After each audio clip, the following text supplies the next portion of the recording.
제가 미국에 와서 신학대학원을 갔을 때 자주 듣게 된 영어 단어 몇 가지가 있습니다. 예를 들면 accountability, 그리고 privilege, advocate 이라는 단어가 있었는데요. 의미는 대충 무슨 말인지 알아들었지만 제가 그동안에 사용했을 이 단어를 했을 때와는 문맥이 서로 다른 것이죠. 상황이 좀 달랐습니다. 저는 실제로 신앙의 영역에서 이런 단어들을 한 번도 사용한 적이 없습니다. 예를 들어서 그 중에서 advocate은 경영학을 공부할 때나 아니면 회사에서 근무할 때 주로 customer advocate이라는 단어로 사용했습니다. customer advocate는 기업을 위해서 고객의 니즈를 파악해서 기업이 그것을 잘 충족시키도록 효율적으로 경제적으로 충족시키도록 돕는 사람이죠. 그래서 신학교에서 이 단어를 들었을 때 언뜻 와닿지 않았고 조금 생소했습니다. 그런데 제가 성경을 공부하면서 영어로 성경을 읽다 보니까 성경에 이 단어가 나오는 겁니다. 요한 1서 2장 1절을 읽어보면 나의 자녀들아 내가 이것을 너희에게 쓰면 너희로 죄를 범하지 않게 하려 함이라. 만일 누가 죄를 범하여도 아버지 앞에서 우리에게 대언자가 있으니 곧 의로우신 예수 그리스도시라 라고 기록되어 있습니다. 이 말씀에서 우리에게 대언자가 있으니 해서 대언자, 이 대언자가 에드보킷입니다. 변호사라는 뜻도 가지고 있습니다. 이 단어에 해당하는 그리스어의 의미를 찾아보면 옹호자, 중재자, 위로자, 상담자라는 뜻으로 포괄적으로 사용되고 있습니다. 이런 의미에서 방금 전에 읽었던 요한 1서 2장 1절의 이 부분을 적용해서 해석하면 예수님은 우리의 변호사, 예수님은 나의 대언자, 예수님은 나의 옹호자, 중재자, 상담자, 위로자가 되신다. 이런 말이죠. 이 말씀을 여러분과 제가 그대로 조금의 의심도 없이 액면 그대로 아멘으로 믿고 받아들이면 우리가 어떤 일이 일어날까요? 우리가 엄청난 사람, 아주 대단한 사람이라는 것을 깨닫게 됩니다. 생각해 보세요. 세상에 어떤 유력한 사람이 나의 옹호자 대변인이 아니라, 세상에 능력 있는 변호사가 나의 변호사가 아니라 예수님이 바로 나의 변호사님. 예수님께서 나를 변호하시고 나를 옹호하시고 나를 지지하시고 나를 위로하시는 분이라면 여러분과 저처럼 복받은 사람이 어디 있겠습니까? 그렇지 않습니까? 어떤 더 다른 사람이 필요하겠습니까? 오늘 본문인 시편 83편을 읽고 묵상하며 제 마음속에 본문에는 나타나지 않지만 이 단어 advocate이라는 단어가 떠오릅니다. 본문을 기록한 사람은 하나님을 이스라엘 그리고 자신의 advocate, 옹호자, 변호자라고 생각하고 있음을 알 수 있게 되기 때문이죠. 여러분과 저는 어떻습니까? 우리가 자주 있는 일은 아니지만 법적으로 다투어야 될 송사가 일어났을 때 우리는 당황하잖아요. 그때 우리가 제일 먼저 찾는 게 유능한 변호사잖아요. 유능한 변호사. 그리고 유능한 변호사를 찾기도 어렵지만 찾고 나면 어떻게 됩니까? 그 변호사를 전적으로 신뢰하고 의지하죠. 그리고 내 마음속에 있는 것을 다 사실대로 고백하게 되잖아요. 그리고 우리는 그 사람이 우리를 끝까지 도와줄 것이라고, 내 이익을 위해서 변호해 줄 것이라고 굳게 믿잖아요. 그런데 하나님이, 예수님이 여러분과 저의 옹호자, 변호사라고 오늘 성경은 말씀합니다. 그러니까 우리가 하나님과 예수님을 더 전적으로 신뢰하고 의지하지 않을 이유가 없는 것이죠. 그렇지 않습니까? 저 바라기는 여러분과 저도 오늘 본문을 기록한 시인과 동일한 마음으로 하나님을, 예수님을 나의 애드보킷, 나의 변호사로 온전히 믿고 신뢰하기를 간절히 바랍니다. 그런 의미에서 저는 오늘 설교 제목을 우리를 변호하시는 하나님이 계십니다 라고 정했습니다. 우리 본문 시편 83편 1절에서 18절까지를 함께 읽도록 하겠습니다. 시작. 하나님이여, 시작. 하나님이여 침묵하지 마소서. 하나님이여 침묵하시고 조용하지 마소서. 무릇 주의 원수들이 떠들며 주를 미워하는 자들이 머리를 들었나이다. 그들이 주의 백성을 치려하여 강제를 꾀하고 주께서 숨긴 자를 찾고 서로 의논하여 말하기를 다시 나라가 되지 못하게 하자 하나이다. 그들이 한 마음으로 의논하고 주를 대적하여 서로 동맹하니 곧 에돔의 장막과 이스마엘인과 모압과 하갈일이며 그발과 암몬과 아말렉이며 블레셋과 두로 사람이요 아수르도 그들과 연합하여 롯 자손의 도움이 되었나이다. 셀라. 주는 미디안인에게 행하신 것 같이 기손 시내에서 시스라와 야빈에게 행하신 것 같이 그들에게도 행하소서. 그들은 엔돌에서 패망하여 땅에 거름이 되었나이다. 그들의 주인들이 오렉과 스앱 같게 하시며 그들의 모든 고관들은 세바와 살문나와 같게 하소서. 그들이 말하기를 우리가 하나님의 목장을 우리의 소유로 취하자 하였나이다. 나의 하나님이여 그들이 굴러가는 검불 같게 하시며 바람에 날리는 지푸라기 같게 하소서. 삼림을 사르는 불과 산에 붙는 불길 같이 주의 광풍으로 그들을 쫓으시며 주의 폭풍으로 그들을 두렵게 하소서. 여호와여 그들의 얼굴에 수치가 가득하게 하사 그들이 주의 이름을 찾게 하소서. 그들로 수치를 당하게 영원히 놀라게 하시며 낭패와 멸망을 당하게 하사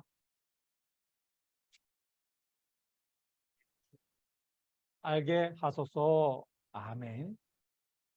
지금부터 우리가 방금 읽었던 본문이 어떻게 하나님께서 우리를 변호하시는 분이신지를 설명하고 있는지 구절 구절 하나씩 하나씩 설명해 드리도록 하겠습니다.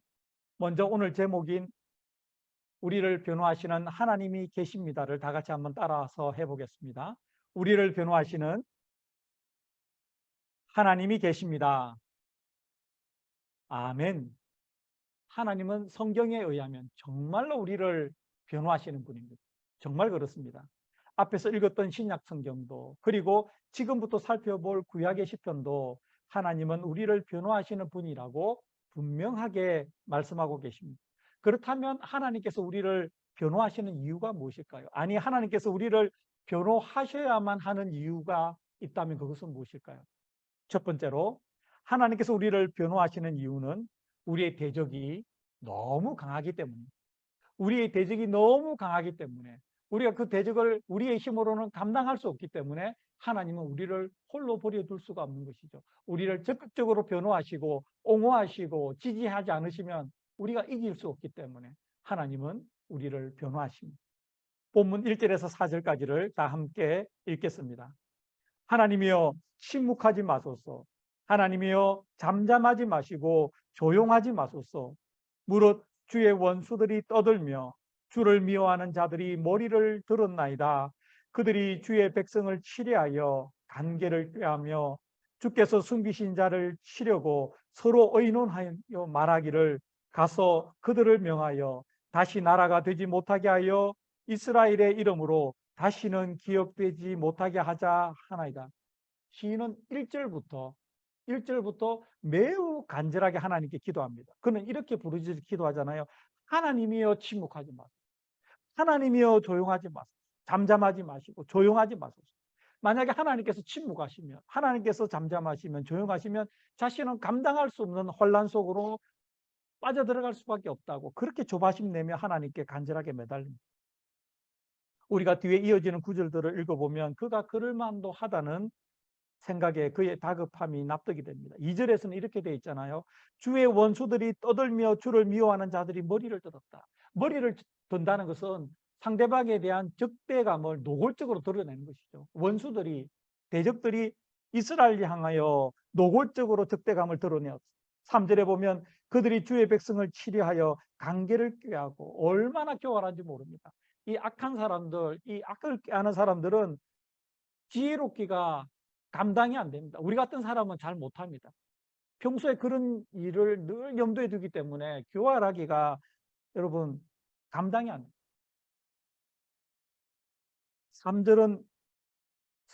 3절의 이 후반절에 이렇게 되잖아요. 주께서 숨기신 자를 치려고 서로 의논합니다.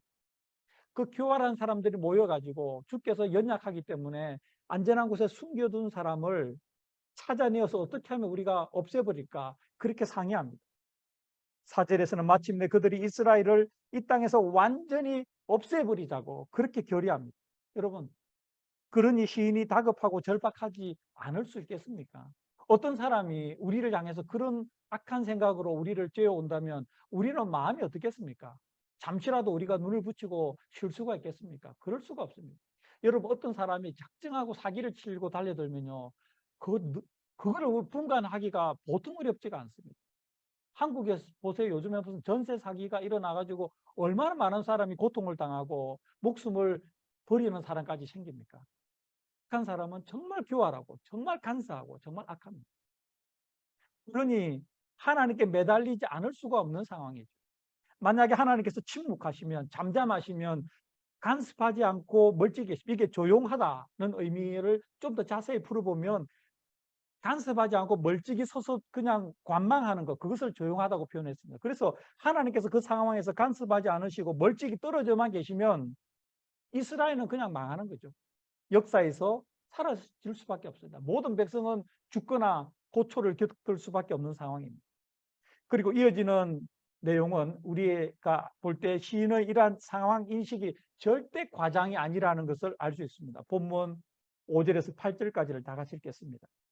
그들이 한 마음으로 의논하고 주를 대적하여 서로 동맹하니 곧 에돔의 장막과 이스마엘 일과 모압과 하가린이며 그발과 암몬과 아말렉이며 블레셋과 두로 사람이요 아수르도 그들과 연합하여 롯 자손의 도움이 되었나이다. 셀라. 여러분, 이스라엘을 공격해서 멸망시키기 위해서 몇 개의 나라가 동맹했습니까? 자세히 쉬어보면 10개의 나라입니다. 10개의 나라가 동맹했습니다. 에돔, 이스마엘린, 모압, 하가린, 그발, 암몬, 아말렉, 블레셋, 두루. 이 9개거든요. 이 나라는 이스라엘 가까이에서 이스라엘을 역사적으로 괴롭혔던 족속들입니다. 여기에 더하여 이 나라 9나라 감당하기도 힘든데 여기에 더하여 아수르가 들어왔습니다. 아수르는 지금으로 하면 미국입니다. 중국이고 세계적인 강대국입니다. 멀리 있지만 그 큰 힘으로 조그만 나라들을 선동해서 이스라엘을 압박해 들어옵니다.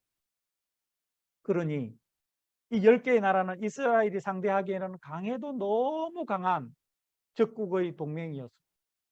그 나라들이 연합해서 이스라엘을 공격한다면 이스라엘은 그냥 바람 앞에 등불처럼 촛불처럼 휙 꺼지는 것이죠. 멸망할 수밖에 없습니다. 그리고 역사에서 사라질 수밖에 없는 그런 현실입니다. 그러니 어떻게 이 시편 기자가 1절에서처럼 그렇게 다급하게 간절하게 하나님께 매달리지 않을 수가 있었겠습니까? 여러분, 우리도 하나님께 이렇게 다급하게 매달릴 때가 있지 않습니까? 우리의 대적이 너무 강할 때, 내가 상대할 수 없을 어떤 강한 세력을 만났을 때, 너무 악한 사람, 너무 지독한 사람을 만났을 때, 그리고 어떤 위협적인 상황에 처하게 됐을 때 말입니다. 병이 들었거나 재정적으로 어려움을 당하거나 인간관계가 꼬이거나 우리가 감당할 수 없는, 내 힘으로는 해결할 수 없는 개인적인, 가정적인 문제를 만났을 때 우리는 1절, 10편의 83편의 1절처럼 그렇게 하나님께 간절히 부르짖어 기도하지 않을 수가 없습니다. 하나님 잠잠하지 마세요. 하나님 조용하지 마세요. 그렇게 기도하지 않을 수가 있겠습니까? 이때 우리가 기억해야 할 것은, 그리고 이 시편을 기록한 시인이 기억했던 것은, 확신했던 것은 하나님이 자신을 변호하신다는 사실이었습니다. 아멘. 우리가 1절처럼 하나님이여 침묵하지 마소서, 하나님이여 잠잠하지 마시고 조용하지 마소서라고 기도하면 하나님께서 자신의 삶에 개입해 주실 것을 그는 확신했던 것이죠. 왜 그런 확신이 들었을까요?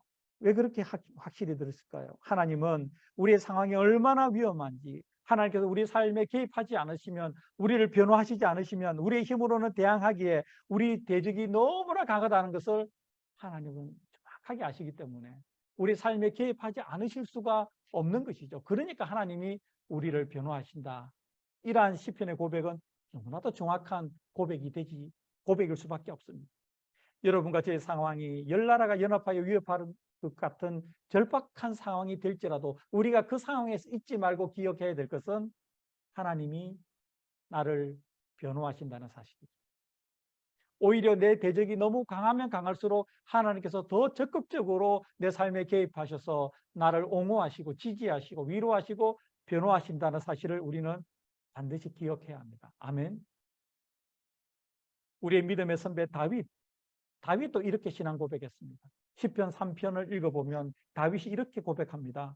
여호와께서 나를 붙드심이로다 천만인이 나를 둘러싸 애워 진친다 하여도 나는 두려워하지 아니하리다. 아멘. 우리에게도 이런 믿음이 있을 때 우리가 살아가는 삶의 모습이 얼마나 지금보다 달라질까요? 우리는 어떤 상황에서도 담대하게 대처할 수 있습니다. 왜냐하면 우리의 대적이 아무리 강할지라도, 내가 직면한 상황이 아무리 어려울지라도 나를 변호하시고 나를 지지하시는 누가 계십니까? 하나님이 계시다. 하나님이 계십니다. 이런 믿음을 가진 여러분과 제가 되기를 간절히 바랍니다. 아멘. 두 번째로 하나님께서 우리를 변호하시는 이유는 하나님께서는 우리가 대적을 물리치고 승리하기를 원하시기 때문에, 하나님의 관심은 우리의 패배가 아닙니다. 하나님 우리가 승리하기를 원하십니다. 본문 9절에서 11절까지를 다 함께 읽겠습니다. 주는 미디안인에게 행하신 것 같이 기손 시내에서 시스라와 야빈에게 행하신 것 같이 그들에게도 행하소서. 그들은 엔돌에서 패망하여 땅에 거름이 되었나이다. 그들의 귀인들이 오렉과 서앱 같게 하시며 그들의 모든 고관들은 세바와 살분나와 같게 하소서. 무슨 말씀일까요? 이 말씀을 풀었으면 이렇게 됩니다. 9절 전반절에 있는 미디안에게 행하신 이 말씀은 사사기 7장과 8장에 나타난 기드온의 전쟁의 승리를 이야기합니다. 기드온이 전쟁을 합니다. 미디안과 동방차릭과 전쟁합니다. 성경을 보면 기드온은 하나님께서 군사력을 줄여서 300명까지 줄이게 합니다. 그때 싸워야 될 상대방 적군은 13만 5천 명이었습니다. 여러분 300만 가지고 300명으로 어떻게 13만 5천 명을 이길 수 있겠습니까? 못 이기는 거죠. 이길 수가 없는 거죠. 그러나 하나님의 관심은 어디에 있습니까? 승리에 있습니다. 어떻게 그 승리가 가능했을까요? 하나님이 승리하게 해주시니까. 기도원이 능력이 있어서가 아니고 하나님의 능력이 임하니까 기도원이 승리하게 되었는데, 왜 하나님은 기도원을 승리하게 하셨을까요? 하나님은 하나님을 믿고 신뢰하는 자가 승리하기를 원하시기 때문이죠. 그래서 기도원을 이기게 하셨고, 그래서 우리를 변호하시는 하나님이십니다. 아멘. 그리고 9절 하반절에 있는 기손 시내에서 시스라와 야빈에게 행하신 것은 사사기 4장에 나오는 여자 사사, 여사사 드보라에 대한 이야기. 드보라가 가나안 왕 야빈과 그의 군대 장관 시스라를 전장에서 물리쳤습니다. 그리고 기드온은 본문에 기록된 것처럼 미디안 방백 오렉과 스엡을 죽였고 미디안의 두 왕 세바와 살문나를 죽였습니다. 그러니까 지금 우리가 읽었던 9절에서 11절까지는 사사기 4장과 7장 8장에 기록된 내용을 요약해서 기록되어 있는데, 지금 시인이 하고자 하는 말은 딱 하나죠. 하나님의 관심은 우리의 승리에 있다. 아멘. 대적이 아무리 강하거나 아무리 악하거나 교활하거나 그건 하나님께 문제가 안 되는 것이죠. 우리 하나님은 우리가 대적을 물리치고 승리하기를 원하시는 하나님입니다. 아멘. 결국 시인은 하나님께서 기드온을 통해 그리고 드보라를 통해 행하셨던 그 위대했던 일을 이스라엘에게 다시 한번 행해 주시기를 하나님께 간청하고 있는 것이죠. 그가 이렇게 담대하고 확신에 차서 기도할 수 있었던 이유는 시인은 하나님의 마음을 알았던 거죠. 그 마음이 이스라엘이 대적을 물리치고 승리하기를 원하시는 하나님의 마음이었습니다. 아멘. 그렇습니다. 하나님께서 택한 백성이 승리하기를 원하십니다. 그래서 하나님은 이스라엘의 승리를 원하셨고, 그래서 하나님은 하나님의 자녀인 여러분과 저의 삶에서 승리하기를 원하시는 것이죠. 이것이 하나님께서 우리를 변호하시는 이유입니다. 하나님은 여러분과 제가 이 세상에서 승리하기를 원하시는데, 말씀드린 것처럼 우리의 힘과 능력으로 승리하기를 원하시지 않습니다. 기드온과 드보라에게 행하셨던 것처럼 하나님께서 행하셨던 하나님의 힘과 능력을 공급해 주심으로 우리가 삶에서 대적들과 싸워서 이기기를 원하십니다. 여러분 기드온의 승리를 보십시오. 말씀드린 것처럼 13만 5천 명을 300명으로 어떻게 이길 수 있습니까? 드보라의 승리를 보십시오. 어떻게 철병거 900대 이 막강한 기동력을 가지고 이스라엘을 20년 동안이나 다스리고 지배하고 착취했던 가나안 왕 야빈을 여사사 드보라와 바락이 이길 수 있었겠습니까? 그들의 힘과 능력이 아닙니다. 오직 하나님께서 하신 능력이고 하나님께서 하신 것이고 하나님께서 승리를 주셨는데, 그 이면에는 하나님의 마음이 들어있는 것이죠. 하나님은 하나님의 자녀가 대적을 물리치고 승리하기를 바라시는 하나님의 마음입니다. 아멘. 이러한 사실로서 우리가 분명하게 알 수 있죠. 우리가 인생에서 거두는 모든 승리, 크고 작은 모든 승리는 하나님께서 우리에게 주신 하나님의 선물이라는 거죠. 우리가 잘나서 그런 것을 얻은 것이 아닙니다. 하나님께서는 택하신 하나님의 자녀가 이 세상에서 승리하기를 원하시기 때문에 우리 삶에 크고 작은 승리를 주시는 분이시고, 그렇게 하기 위해서 우리를 모든 상황에서 변호하시는 분이십니다. 아멘. 계속해서 본문 12절에서 15절까지를 다 같이 읽겠습니다. 그들이 말하기를 우리가 하나님의 목장을 우리의 소유로 취하자 하였나이다. 나의 하나님이여, 그들이 굴러가는 건불 같게 하시고 바람에 날리는 지푸라기 같게 하소서. 삼림을 사르는 불과 산에 붙는 불길같이 주의 광풍으로 그들을 쫓으시며 주의 폭풍으로 그들을 두렵게 하소서. 예, 거기까지 읽겠습니다. 우리를 대적하는 악한 세력은 얼마나 잔인한지 모릅니다. 12절에서 볼 수 있듯이 그들은 우리가 하나님의 소유인 것을 너무나 잘 알고 있죠. 여러분, 사탄이 있고 마귀가 있습니다. 동화에 나오는 이야기가 아니고요. 뿔 달리고 이런 게 아닙니다. 타락한 천사이고 악한 영적인 존재입니다. 그 존재는 영적으로 우리가 어디에 속해 있는지 너무나 잘 압니다. 우리가 예수님을 믿고 예수님의 이름으로 구원받고 예수님을 구주와 고백으로 주님으로 고백하고 침례를 받았을 때 우리는 이미 하나님께 속한 하나님의 영을 소유한 자가 된 것이죠. 그래서 악한 원수 마귀는 우리가 자신의 영향력 아래 있지 않고 하나님의 영향력 아래 있다는 것을 압니다. 그렇기 때문에 어떻게 해서든 우리를 공격하고 우리를 불안하게 하고 우리의 믿음을 시험해서 우리를 하나님에게서 떼어놓으려고 했습니다. 그러나 여러분, 잊지 마십시다.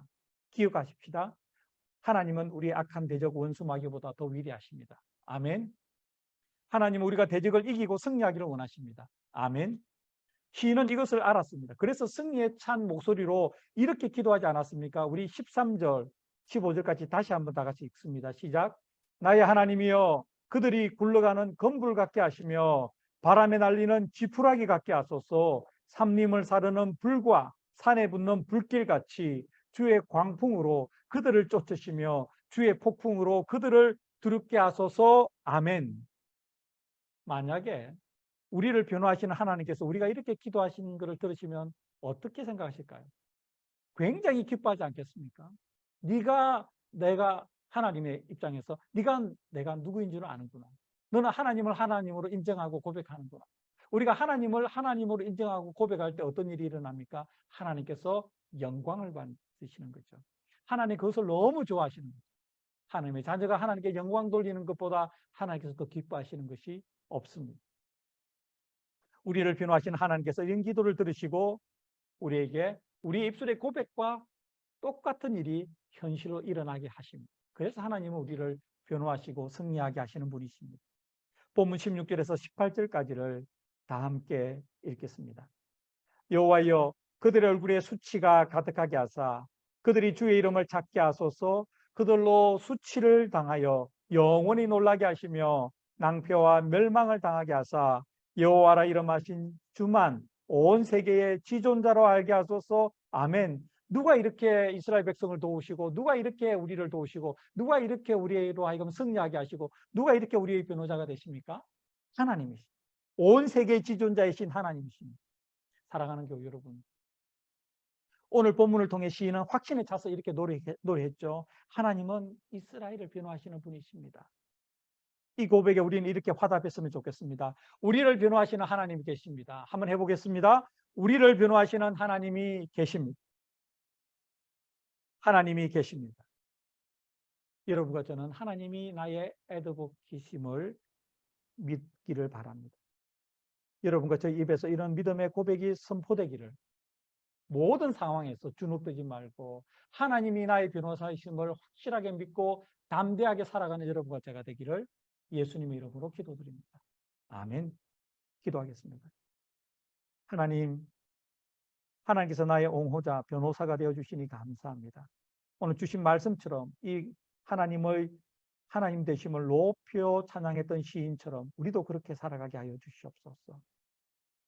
우리의 변호사가 되신 하나님, 우리에게는 우리를 옹호하시는 하나님이 있음에 감사합니다.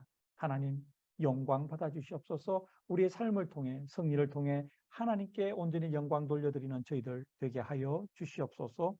예수님의 이름으로 기도드립니다. 아멘.